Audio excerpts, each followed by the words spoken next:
En Radio News, la editorial del señor Oscar Muñoz, aquí en Radio News.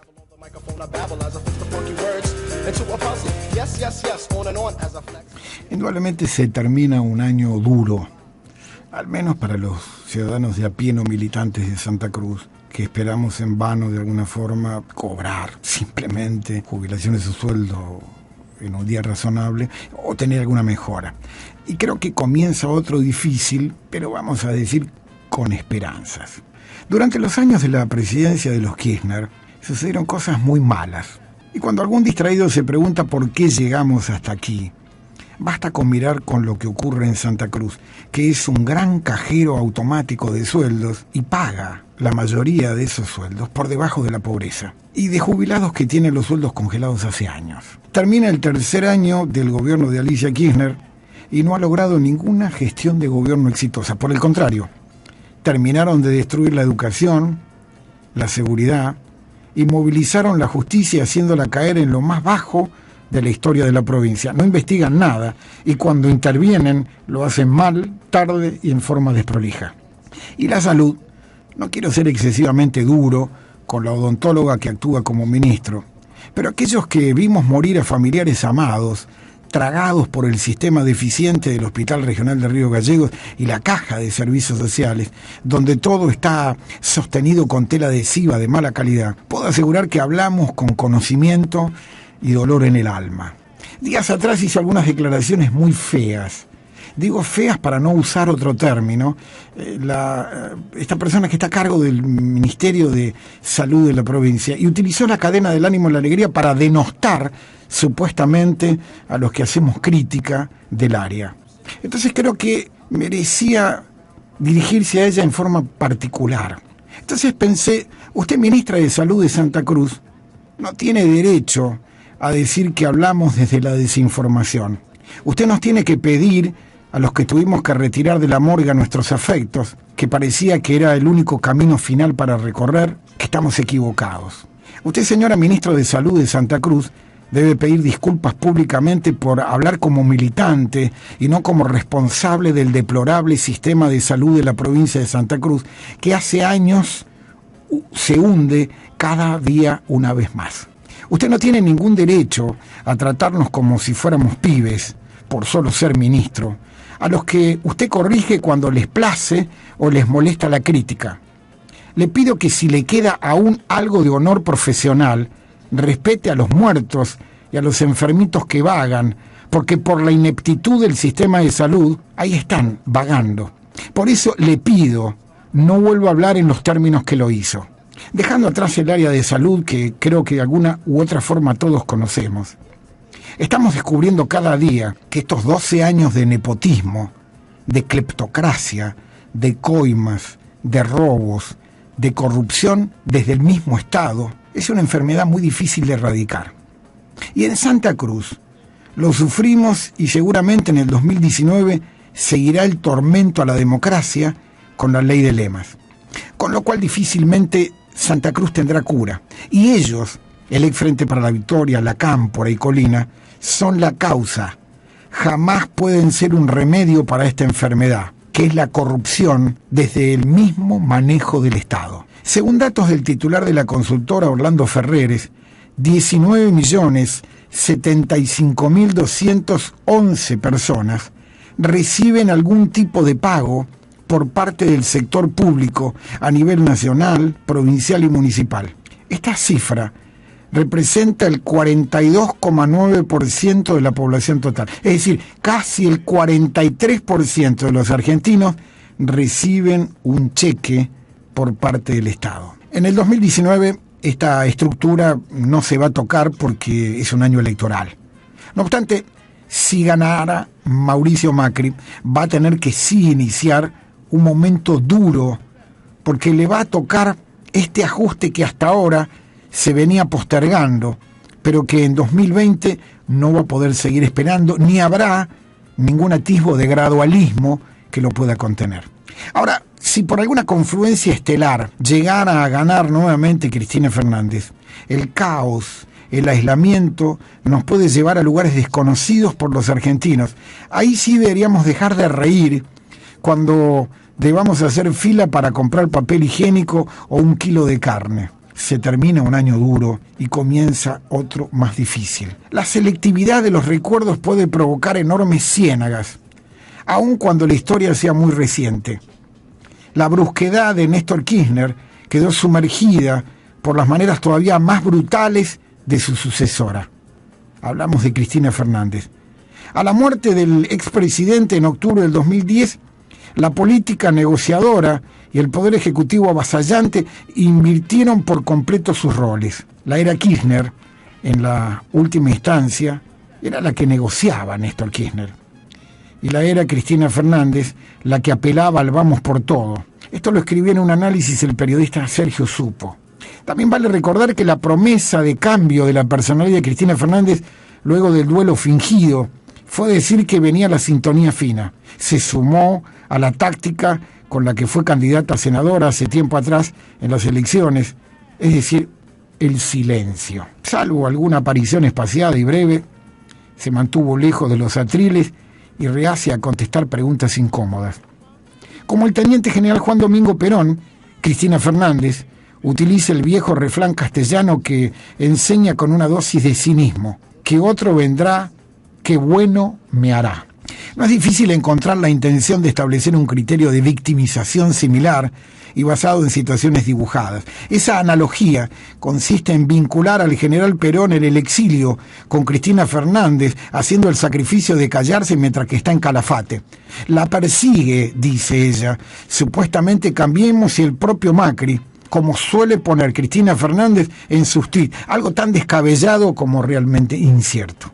Ya lo hemos dicho en alguna oportunidad, si hay algo que la persigue es el Código Penal, la justicia, no la política. El peronismo, que no es lo mismo que decir cristinismo, si bien son ramas del mismo árbol, pero el cristianismo mutó, ahora es algo impredecible. Pero el peronismo siempre manejó con gran habilidad la adaptación de la historia a su propio beneficio. El mismo Perón dijo que regresaba a la Argentina convertido en un león herbívoro. Y así quedó instalado hasta el día de hoy. Ahora Cristina Fernández, oculta tras los errores del gobierno de Macri, con los indicadores económicos y sociales negativos de estos tiempos, se mantiene ella en silencio mientras su gente dice que cambió. Que cambió. No deja de ser un chiste grotesco que pocos pueden creer. Sigue siendo la misma que descarga subir en las redes sociales, es decir, nada cambió. Pero tenemos problemas muy serios, y ella, Cristina Fernández, debería llamarse al silencio, pero el silencio forzado, por respeto a lo que dejó, oculto como bombas de tiempo. Más de 1,5 millones de chicos que tienen hambre en la Argentina. Cambiemos ayudó, sin duda. Y pese al mantenimiento y la extensión de la protección social del Gobierno Nacional de Cambiemos, más la ayuda alimentaria, ese universo de pibes con hambre se incrementó en el último año como consecuencia directa del rebrote inflacionario que produjo que los planes de ayuda estatales ya no alcancen y que muchas familias no resultan elegibles para el beneficio.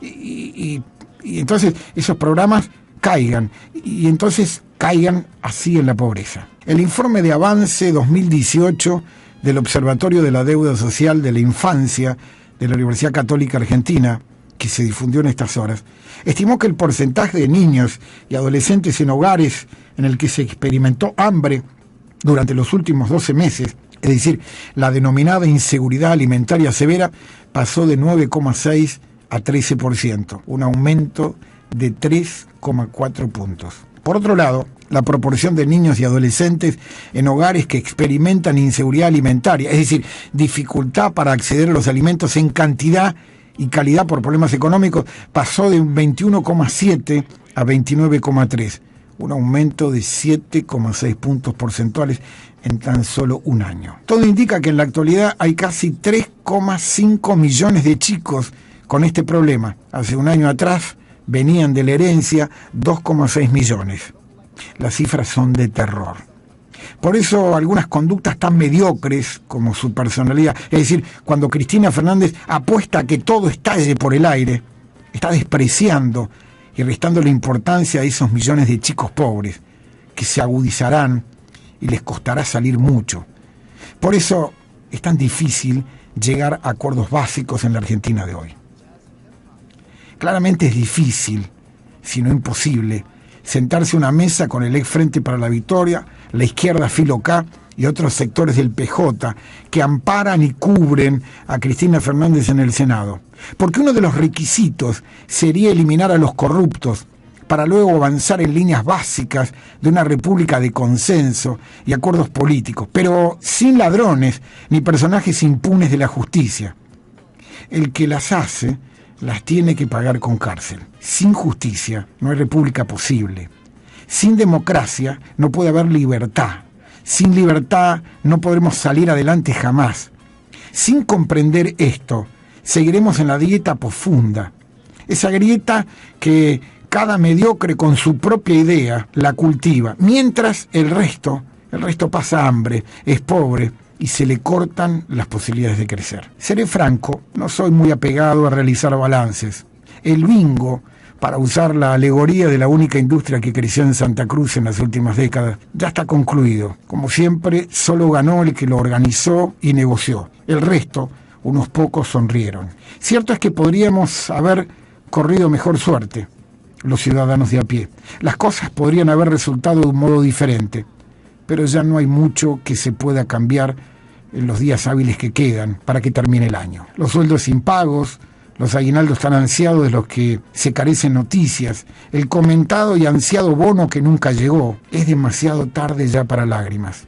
Algunos se toman unos minutos y miran para atrás. Y esto es inevitable. Para otros, más que para otros menos. Calculan aquello que se alcanzó y las cuentas que les quedaron pendientes. Yo diría que valorar logros y fracasos es algo que podría ayudar a mantener nuestras metas. Tal vez sería bueno apreciar cómo uno empezó el año y cómo lo termina. Qué cosas y personas nos seguían al principio del año y cuáles siguen estando y cuáles no. Hay que aprovechar el fin de año para soltar lo que se perdió y poder imaginar lo que se quiere para el año próximo. Aunque las esperanzas sean muy tenues, porque de alguna forma también tenemos que ser realistas. La predisposición a la crítica es muy enérgica en los argentinos, no así en los santacruceños. Se califica todo lo que no se consiguió y muchas veces se olvidan los logros. El sentido de justicia con uno mismo permite mirar la realidad con mayor objetividad y equilibrio. Sí, todo esto puede parecer académico, pero realmente es útil como una evaluación, en todo caso, espontánea. A ver si me explico. En el 2018 la economía argentina habrá concluido otra década perdida. El Producto Bruto Interno per cápita del país a fines de este año será muy similar al que tenía antes de que se iniciara la crisis financiera internacional en septiembre del 2008. Son muchos que dicen que estamos en el camino correcto, más allá de las dificultades. Hubo muchos cambios en respecto a tener una mayor transparencia, a gobernar con la verdad. Obviamente que estoy hablando del gobierno nacional, no quieras soñar que estoy hablando de Santa Cruz. Para usar una comparación santacruceña, hubo avances en la nación que nos permiten creer que vale la pena seguir apostando al país. No por Santa Cruz, porque Santa Cruz no tiene cura, porque se volverá a repetir lo mismo de siempre. Rotundamente la Argentina tiene una deuda, que es saldar la grieta. Y claramente el fanatismo cristianista, como el que abunda en Santa Cruz, como sigue actuando, no ayuda. Simplemente estoy persuadido, y no sé bien por qué, ni podría explicarlo. Puede ser una expresión de deseo, no lo sé. Pero creo que el año que viene va a ser mejor. Obvio que no va a ser por mérito del Gobierno Nacional de Cambiemos y sus medidas, sino por la comparación con el 2018, que fue suficientemente malo. En tanto, como viejo jubilado de a pie, les recomiendo demorar el consumo y en lo posible ahorrar el aguinaldo cuando lo cobren. Y digo esto porque miles no lo cobraron en Santa Cruz y ya en enero, cuando cobren, si hay suerte, el salario de diciembre, pueden hacer un avance importante para luchar contra la inflación. No es nada esto, es solo una idea que suprime hablar del balance, porque el balance, en todo caso, es solo para los políticos. Que Dios nos ayude. Te firmo esto como Oscar Muñoz. Esto es Noticias en la Red y vos como siempre escuchás a Radio News.